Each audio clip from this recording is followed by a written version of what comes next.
ஹலோங்க. கல்யாணங்கிறது எதுக்கு? 2 பேரு வாழ்க்கைய ஸ்டார்ட் பண்றதுக்கு தான. இப்போ நம்ம கதைக்கு வருவோம். கிராண்டா மேரேஜ் பண்ணணுமா? சிம்பிளா மேரேஜ் பண்ணணுமா? ஆக்சுவலா கிராண்டா மேரேஜ் பண்றது தான் எல்லாரும் நல்லதுன்னு நெனச்சிட்டு இருக்காங்க. கிராண்டா மேரேஜ் பண்றதுன்னா என்ன தெரியுமாங்க? பத்திரிக்கை அடிக்கணும், சொந்தக்காரங்கள கூப்பிடணும், இவங்கள கூப்பிடணும், அவங்கள கூப்பிடணும்.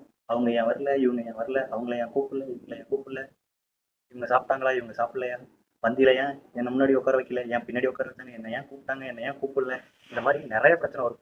மெயினா இந்த பிரச்சனைலாம் மைண்டுக்குள்ள டென்ஷனா இருக்கும். ஆனா நம்ம மனசுக்கிட்டு ஈ அப்படின்னு சிரிச்சுக்கிட்டு ஒரு போஸ்ட் கொடுக்கறது தான் நம்ம, அவ்வளவுதான். ஆனா உள்ளார எவ்வளவு டென்ஷன் இருக்கும் தெரியுமா?